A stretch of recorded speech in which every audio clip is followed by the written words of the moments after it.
Abra a tua Bíblia comigo no livro de 1 Samuel, capítulo 30. Eu vou ler a partir do verso 3 até o verso 7.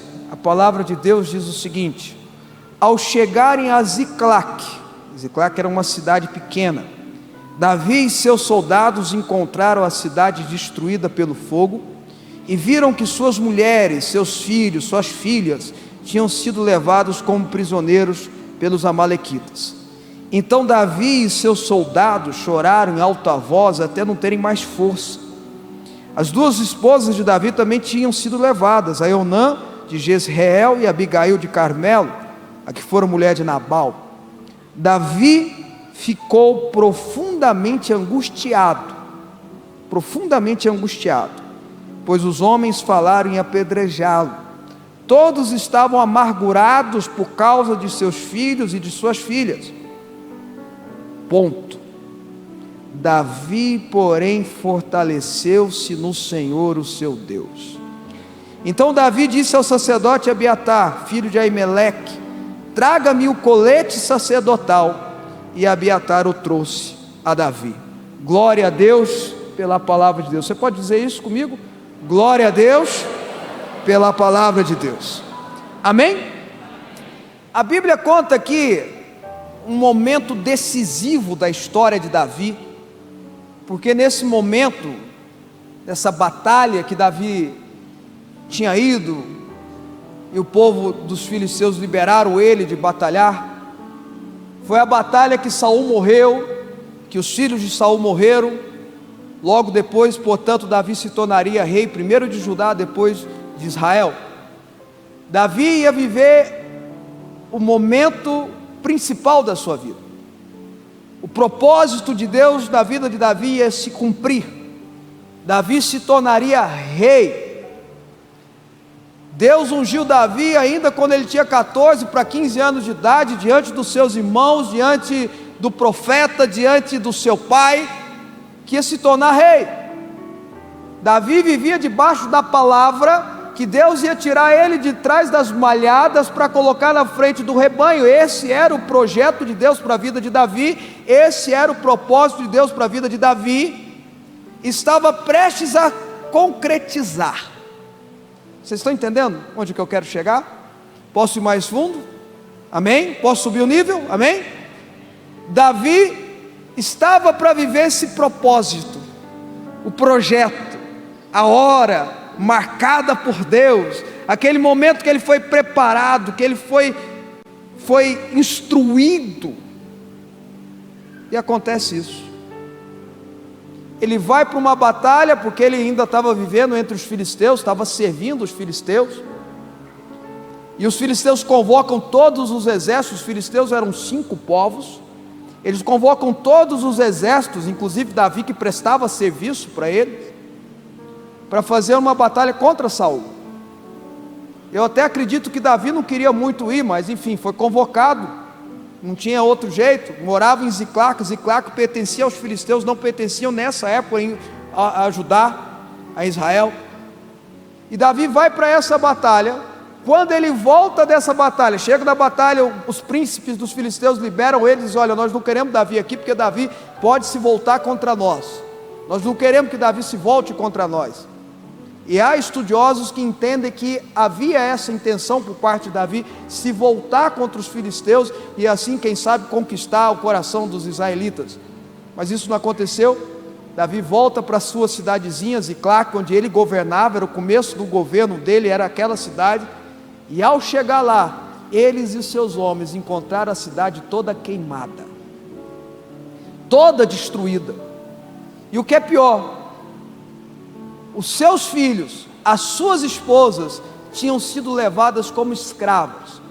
E não era por qualquer um não, eram os amalequitas. Amalequitas eram um povo nômade, descendente de Esaú, de Edom, da região de Edom, que eram os filhos de Esaú. E eles eram um povo sorrateiro, é um povo que não obedecia muitas regras de guerra. Onde eles iam, de fato eles esperaram Davi, os soldados saírem para atacar a cidade. Quando a cidade ficou desguarnecida, que eles atacaram. e faziam atrocidades com as crianças, atrocidades com as mulheres, atrocidades com os idosos. Não era um povo qualquer, era um povo extremamente mau. Veja a aflição de Davi. E para complicar ainda, os homens de Davi, que a Bíblia chama de os valentes de Davi, os homens que estavam com ele na caverna de Adulão, que marcharam com ele, que viram Deus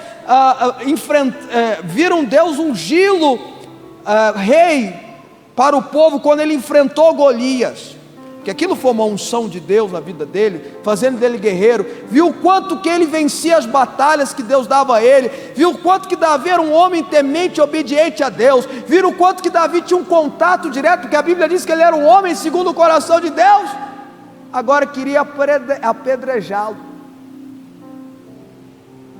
Davi descobriu que tem gente que é só amigo da gente quando a gente está na boa. Quando a gente passa por vale, aqueles amigos da gente muitas das vezes querem nos apedrejar. Está vendo que Davi era igual a gente? Mas aqui Davi vai ensinando algumas coisas, o texto bíblico vai ensinando algumas coisas que eu queria compartilhar conosco. Primeira coisa, Davi foi para uma batalha que não era dele. Davi pegou os 400 soldados que ele tinha, aliás já eram 600 soldados que ele tinha, e levou para uma batalha que não era dele. Quando nós participamos de batalhas que não são nossas, Deus não tem compromisso com a nossa vitória nessa batalha. Deus não tem compromisso em nos guardar nessa batalha. Escuta, meus irmãos, não existe lugar mais seguro na terra do que está dentro do propósito de Deus. Essa é uma frase de T.D. Jakes. Por quê? Porque dentro do propósito de Deus é o lugar mais seguro, porque Deus vai proteger o propósito dele. E para proteger o propósito dele, ele tem que proteger você.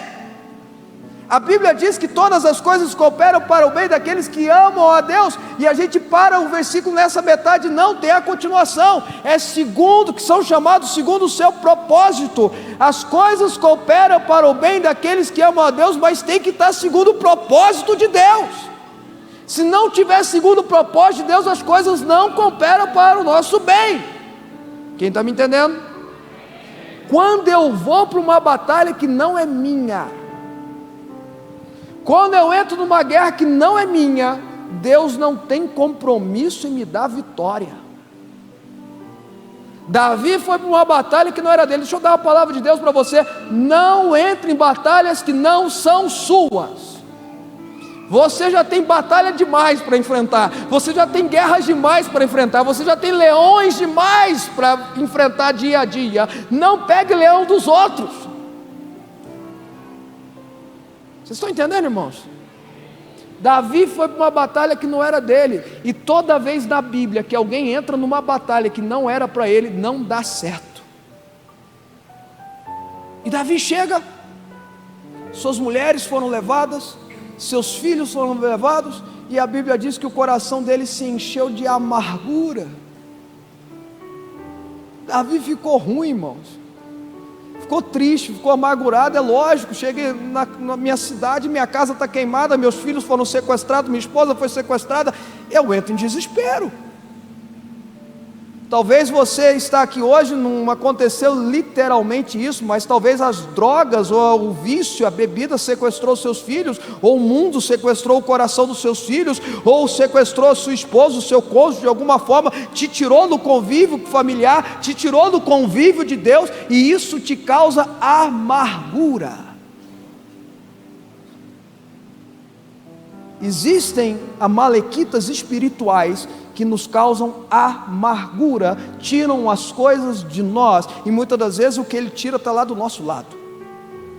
Davi estava assim, e o que é pior, repito, os seus amigos, os seus soldados, aqueles que conheciam ele, queriam apedrejá-lo,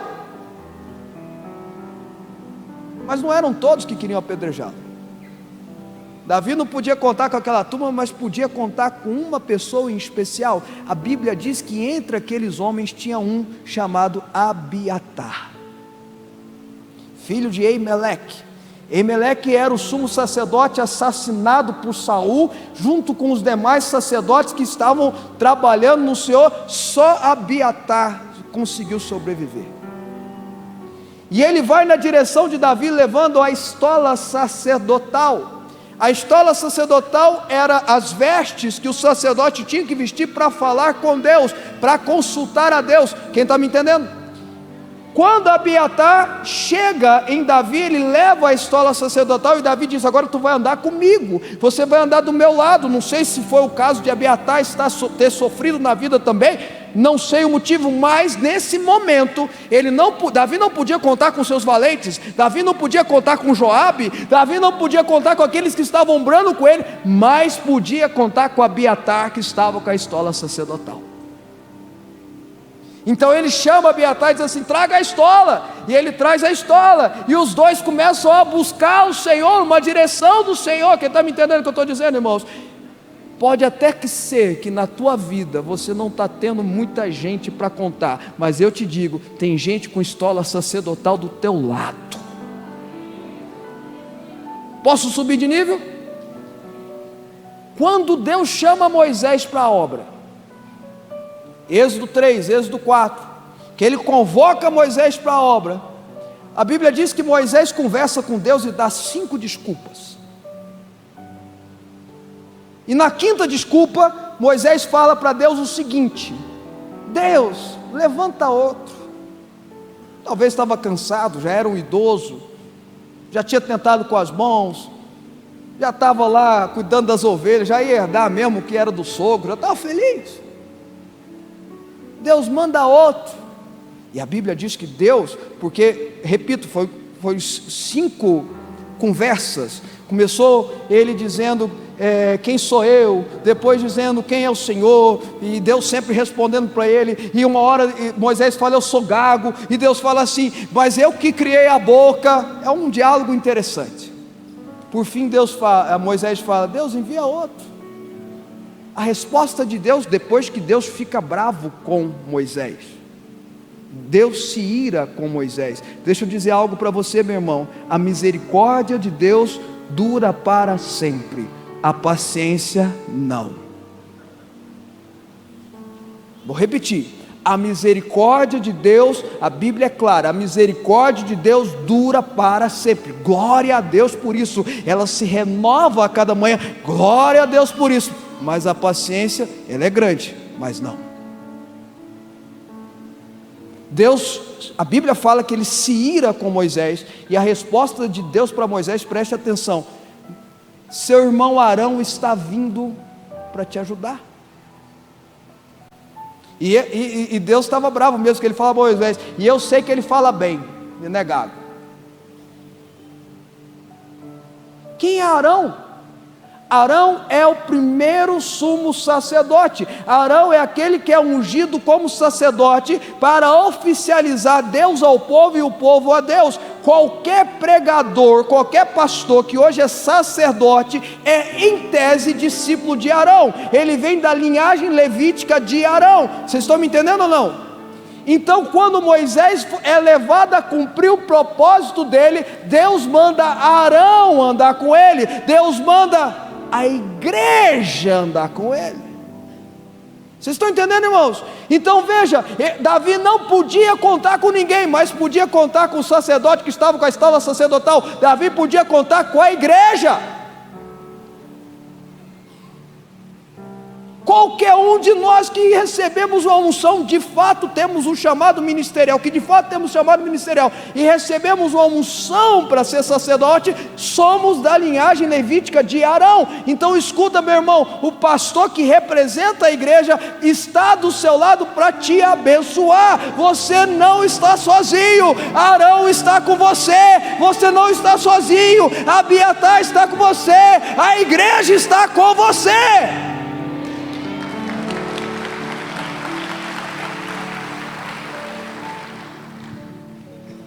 Isso é incrível, porque aí eles consultam a Deus e Deus responde. Davi pergunta: Deus, eu devo ir? Deus fala: vá atrás dos amalequitas.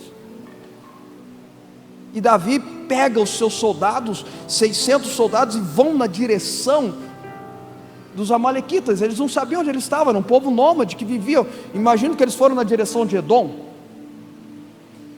No meio do caminho, 200 ficam cansados, só 400 continuam a jornada. E esses 200, Davi dá uma missão para eles: vocês vão cuidar da bagagem. Outros 400 continuam. Aí eles encontram, preste atenção, irmão, um homem machucado, doente no caminho, um egípcio. E eles param nesse egípcio e perguntam: quem é você, de onde você veio? E faz aquele questionamento. E ele diz: eu era um servo dos amalequitas. E a Bíblia diz que Davi cuida dele. Provavelmente aquele egípcio, preste atenção, participou do ataque. Vocês estão entendendo, irmãos? Davi, com sabedoria, manda cuidar dele, dá remédio para ele, dá comida para ele, dá água para ele, unge ele com óleo. Você está bom, rapaz? Beleza, agora tu vai me mostrar onde estão os amalequitas. E ele fala: se eu mostrar, você não vai me matar? Prometo para você que você não vai morrer, você vai me mostrar. Deus mandou um pequeno sinal para Davi. Deus mandou um pequeno sinal para Davi. Deus mandou alguém para dar a direção. Era um pequeno sinal. Davi podia ter passado de cavalo em cima. Davi podia ter mandado matar. Esse aí estava entre os amalequitas, mata. Vocês estão entendendo? Davi poderia ter desprezado ele, mas não. Davi pegou aquele pequeno sinal, valorizou aquele pequeno sinal. Davi pegou aquele pequeno gesto, valorizou aquele pequeno gesto. Davi pegou aquele pequena direção que Deus deu a ele no caminho e valorizou. Vou cuidar, vou fortalecer, agora você vai me dar a direção. Palavra de Deus para você: não despreze os pequenos sinais de Deus. Os pequenos sinais de Deus servem para te dar a direção. Às vezes você está querendo um milagre extraordinário. Eu estou lendo um livro de uma pessoa que recebeu uma promessa na vida dele, uma palavra na vida dele, quando ele era adolescente, que ele ia ser curado de asma. Seja curado. Passou 30 anos, e ele foi curado 30 anos depois. Um dia ele parou de sofrer. Aí ele lembrou da oração do pastor, e ele conta isso no livro dele. Ele fala assim: mas eu não sei explicar por quê. Aliás, ele explica, perdão, mas aconteceu algo extraordinário. Eu era um menino, tinha vergonha das minhas verrugas no pé. Eu estava orando para ser curado de asma e ser curado das verrugas do pé. Eu não sei explicar, as verrugas do pé sumiram. E aí ele conta no livro que na caminhada, toda vez que ele achava que Deus não ia curar ele de asma, ele lembrava que Deus curou ele das verrugas do pé. Toda vez que ele chorava, está no livro dele, toda vez que ele chorava na igreja, porque Deus não estava curando ele da asma, porque Deus prometeu ele da asma, ele lembrava que Deus curou ele da verruga do pé. E aí ele perguntava para Deus, está no livro, e Deus responde para ele: eu fiz isso para você saber que eu posso. Eu posso, eu faço. Irmãos, escuta em nome de Jesus: não despreze o pequeno sinal, não despreze a nuvem do tamanho da mão de um homem, porque através dessa nuvem é que Deus vai fazer chover sobre a tua vida, chover sobre a tua harta, chover sobre a sua família, chover sobre os seus negócios, chover sobre a sua casa. Não despreze. Veja, irmãos, Elias olhou, aliás, o servo de Elias olhou e disse: olha, não é muita coisa não, é uma nuvenzinha do tamanho da mão do homem. Elias, que coisa interessante, a Bíblia diz que Elias não voltou a orar. Elias ia 7 vezes, orava, estava lá na batalha, na guerra espiritual, declarando, profetizando, Quando falou assim: não, agora apareceu uma nuvem na mão do tamanho da mão de um homem. Elias vira para o servo dele e fala: vai lá e Acabe, fala para ele correr, porque a chuva vai deter ele.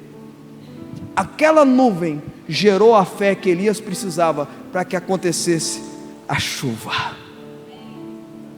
Vocês estão entendendo, irmãos?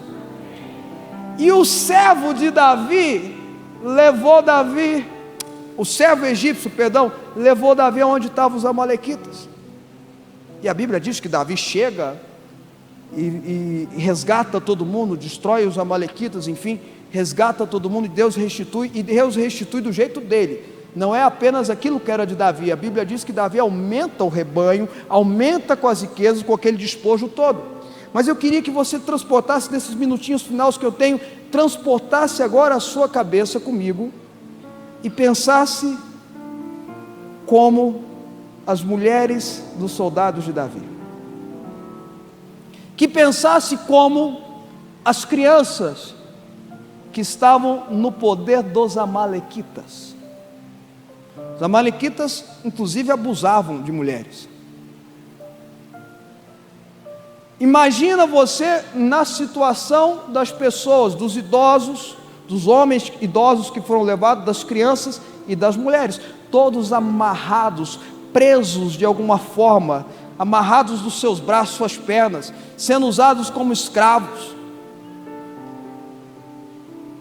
Como há muitas pessoas hoje que são escravos do pecado, que são escravos da morte, são escravos de qualquer outro tipo de coisa. Como há mulheres que são de alguma forma abusadas, física ou emocionalmente, hoje, estão presas em espírito de amalequitas, que querem desgraçar a vida. Crianças que estão presas na mão de amalequitas espirituais, que fazem eles sofrer. Vocês estão comigo? De repente, eles olham para cima, no monte, Davi e os soldados, e Davi vem na frente, cavalgando na direção daqueles que estão presos. Quero dar uma palavra de Deus para você que de alguma forma está escravo. Quero dar uma palavra de Deus para você que de alguma forma foi abusado. Quero dar uma palavra de Deus para você que de alguma forma, quando criança, passou por terríveis coisas, como as crianças ali de Ziclac passaram. Quero dar uma palavra para você que está preso de alguma forma. Olhe para cima, o seu rei está vindo na sua direção, para proclamar a tua libertação, para proclamar o teu resgate. O seu rei está vindo montado no cavalo na tua direção, para resgatar você, para tirar você da mão dos amalequitas, para tirar você da mão daqueles que te aprisionam, para tirar você da mão daqueles que estão trazendo a desgraça para a tua vida.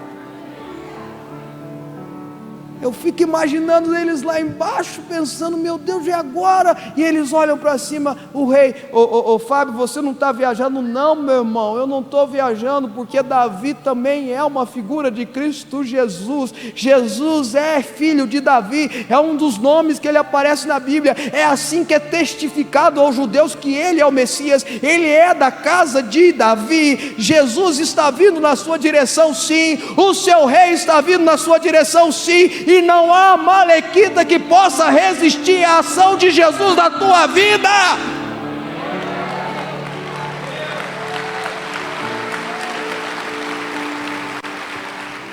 E eu só cheguei aqui por causa de algo. Nessa história toda eu só cheguei aqui por causa de algo. Em meio à amargura de Davi, em meio aos amigos que já não eram tão amigos, em meio àquela tragédia, porque Davi também estava sofrendo, suas esposas, seus filhos. A Bíblia é clara, e eu queria que você lesse comigo, porque isso precisa ficar no seu coração. Finalzinho do verso 6. Se você não entendeu nada que eu falei até agora, não prestou atenção, e não vai prestar daqui para frente, foca nesse verso. Deixa esse versículo entrar no teu coração, já valeu. Só cheguei nessa história toda até aqui por causa dessa frase. Só cheguei na história até aqui por causa dessa frase. Davi, porém, fortaleceu-se no Senhor, o seu Deus. Davi, porém, fortaleceu-se no Senhor, o seu Deus. Em meio a toda aquela tragédia, irmãos, já pensou que tragédia que foi aquilo?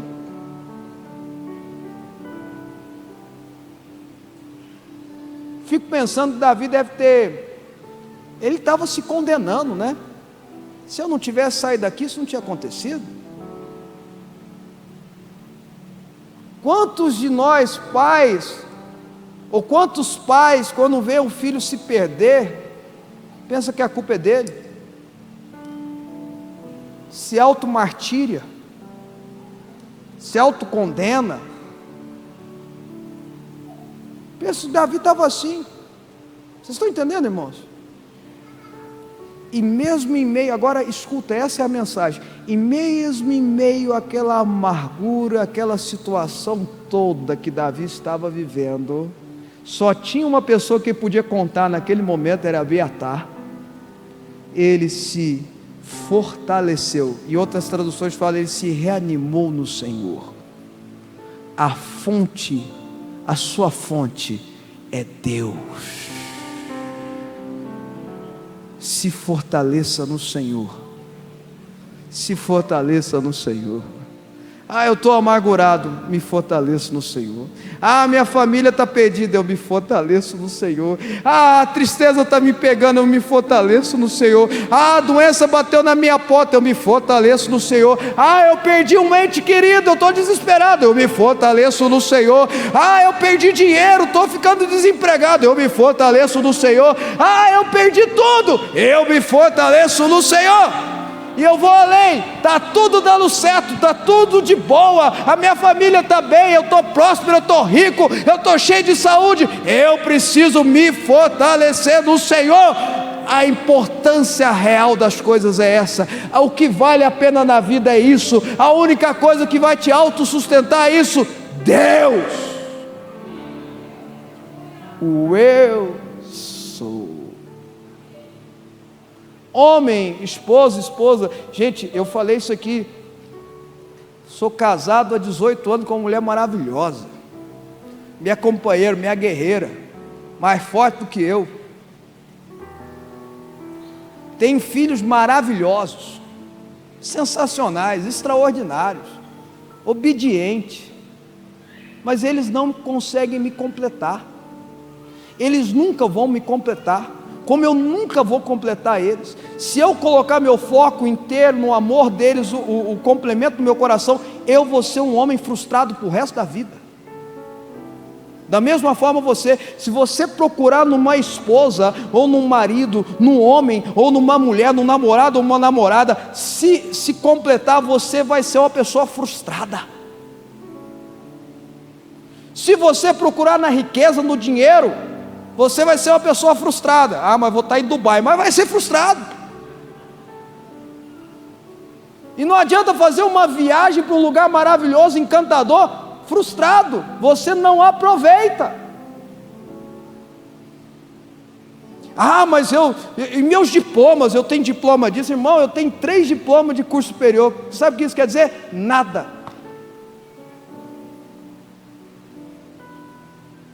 Nada. Mas eu sou pós-graduado. Agora tenho, pós-graduado é o maior, né? Eu sou mestre, eu sou doutor, aí esse que eu queria falar, eu sou pós-doutor, sou PhD. Nossa, massa, eu amo gente que é estudada, intelectual, eu gosto de aprender, eu gosto de sentar e ouvir, e pergunto mesmo, e questiono, e quero aprender, quero absorver, mas eu dizer uma coisa para você, os seus diplomas, o seu doutorado, o seu mestrado, o seu pós-doc, o seu pós-doc, não vai te fazer uma pessoa realizada. Carro do ano, não vai te fazer uma pessoa realizada, você vai ser um frustrado andando num carro novo. Só tem uma pessoa, só tem um alguém, só tem uma fonte que vai te completar, porque Ele é o único que é completo, Ele é o único que é o eu sou. Eu sou. Deus, estou terminando, irmãos, agora é de verdade. Deus se revela a Moisés assim: quem é você? Eu sou. Diga ao povo de Israel que o eu sou o que sou está te enviando. Eu sou. Acabou a discussão. acabou. Eu sou completo. O único que pode te completar é aquele que é completo. O único que pode te completar é aquele que é completo. O único que pode te completar é aquele que é completo. O eu sou. Palavra de Deus para você: se reanima no Senhor. Amém?